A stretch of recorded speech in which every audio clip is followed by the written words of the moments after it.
Hello guys, today I'm going to show off a elevator design I made with the mod Create, and it's the most compact one that I could figure out. So this is my design. Some of the things that what you're going to want to carry on over to your elevator in your world, but the basic principles are the same. So I first have a walkway, the elevator pad, and then the other walkway. Each floor has some things to do with protection so you don't fall off, and then there's a call elevator button in the floor. So I'll first show you how or what happens, and then I'll show you how it works. So you walk onto the elevator, and then there's the buttons up here. I'm gonna go to floor 2, and then it'll bring me to floor 2. Once it gets here, the barricade goes down, and then you can walk off. Or let's say I want to go to floor 4, I can just press that right away, and it works. Or if as soon as it's here, I can go down. And there was a problem with my previous design that you would have to wait until the elevator or part of that there did its sequence, and then you could let it go, or then you could use it again, which took a long time, depending on how high you wanted it set at. But now that's not a problem. So let's just go down to the bottom floor again. So you see that the elevator's not here, so the barricades are up, can't get past, all that stuff. So you want to call the elevator, there's this pressure plate, and you could add more pressure plates along. I just added one here, so you just walk in the middle, walk to the side, watch it come down, and all the pressure plate does is basically press the button on the floor it is. So I press the pressure plate, then it's like I'm pressing this button here for the first floor. And obviously, if you want to copy my design of lights, this is what it looks like. Or the road, this is what it looks like. This block probably doesn't matter. And I might change this to 1.17 blocks in the future. I know 1.17 is out already, but I'm waiting till all the mods I have on are over to 1.17. So we'll start on the mechanical stuff on the elevator side. So under here, it's not that much. It's basically like all the other floors, except there is a encased chain drive on the floor connecting this and this together. Then there's a shaft going up, and then it takes the power off the shaft, goes through the gearbox, and right now they're all just spinning, so these platforms go up, but once the elevator gets here, there's these two sensors, one of the sensors goes to the system there to get processed for the elevator where it's going, and so the elevator can keep track of where it is, and then the other one, so this one is for the elevator to keep track of where it is, and then this one is for the elevator, or for the barricades to go down when the elevator gets here. So when the elevator gets here, it goes up, see it's here, those go down. It's because it sees those blocks see each other.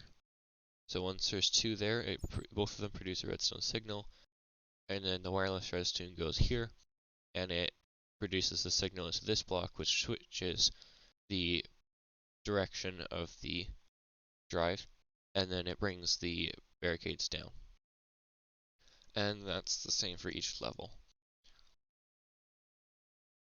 Alright, now we're going to go on to this system here. So it may seem complicated, but it's not that complicated.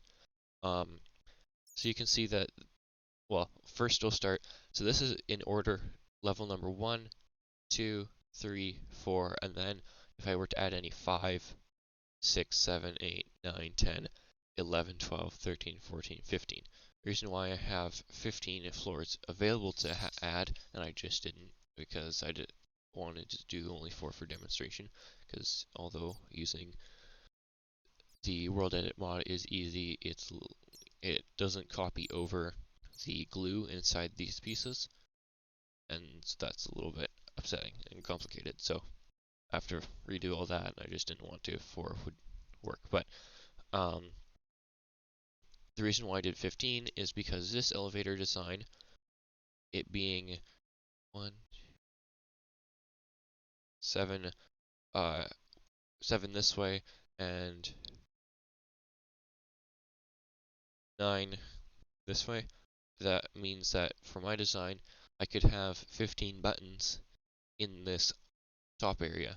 Your design will probably be different, so unless you want to put the buttons on the outside, which you would have to put the buttons for every single level, then the size of your elevator depends on how many floors it can go. But the distance between each floor doesn't matter for this type of elevator. So if you wanted to, you could have one at the main floor, and then 50 blocks up have the next one, and then from that, it's like this, where it's just enough space to be comfortable. Have the next one up, and then the next one, or you could even have it like this, except this isn't the bottom floor. The bottom floor could be down in the bottom of the world in your mind, or any of that. It just makes it easy to have any distance between the floors you want, and then it's gonna have to last a little bit. So back to this. So you see that there's 3 different receivers per block. There's probably a way that you could just have 2, and it could go, and I'll actually see now if there's an easy way after this part. So it'll be at the end of the video if there is, and I'll correct that. But so this one is the sensor from the from one of these. So that one's for the pistons, so the barricades to go up and down, and then this one here is for the shafts up and down. So you can see it goes there and there. I just have the blocks color coded as well. So, and that's probably best to have the first one what portion of the elevator controls, and then the next one, or like basically for what floor, and then the next one be a color of wool or dye or any of that to differentiate which floor it is, or other things like that. So this one and this one are the same. Basically, this setup with the 5-second repeaters, and then it just goes into the bottom one. So these are the gearboxes as well. So when they get powered, they swap the other way. These are the sequential gearboxes, and these are powered by pressing the buttons up here. So if I were to press that button, and it emits the same signal, I press this, you can see that that lit up, and then that powered, and then once this one got here, this one powered up, and this is the clutch, so that one stopped that one from doing anything, and then it stopped trying to move it. And that's how it works for every floor. So when you press the button, the sequential gearbox starts, and I just have them set to go 100 meters. Obviously, you're going to want to do the very bottom one and the very top one to go or after Wayne testing, it's best to go more than the distance between the top and the bottom floor. The middle ones, you probably don't need to do that, because no matter where you are, if you need to just get to the middle floor, even if it's really big, you're obviously not going to need 100 blocks because of where it'll be.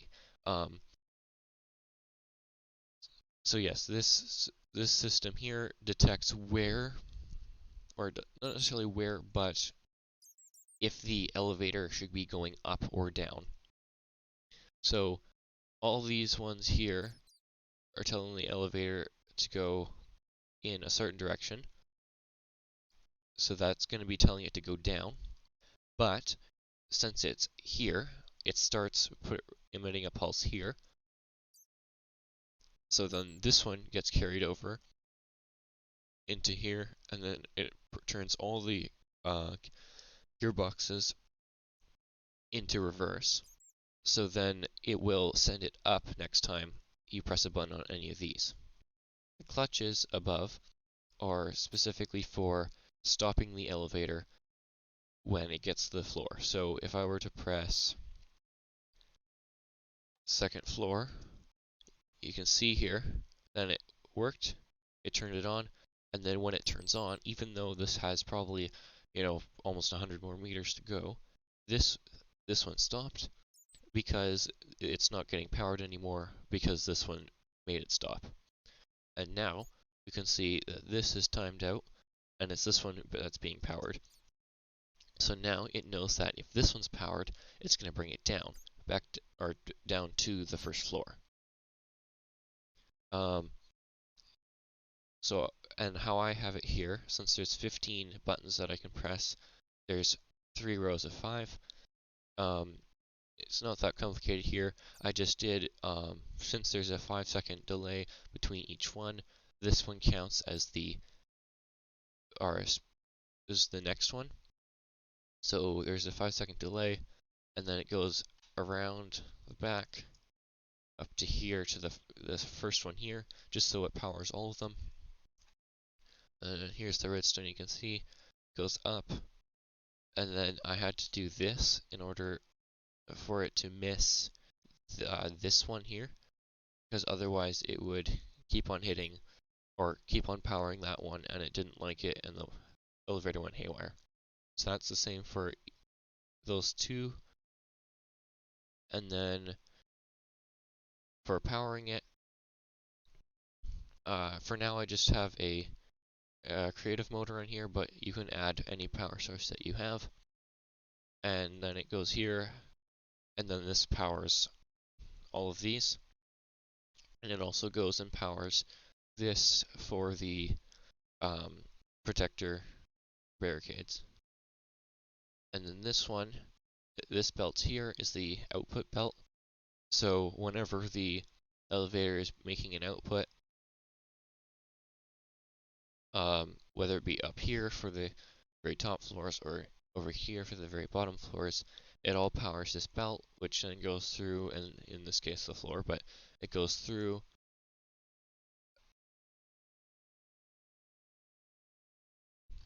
here, and then into the system for going up and down on the elevator.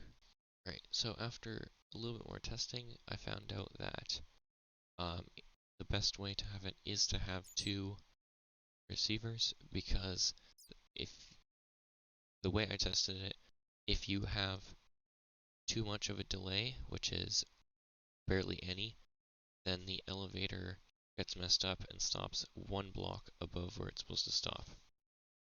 Alright, please give a like and subscribe if you liked the video, as it's over now, and everybody have fun.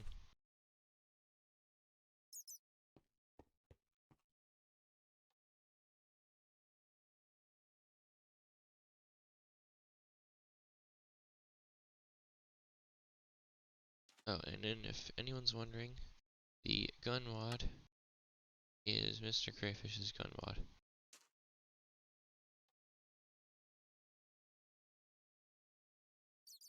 See ya.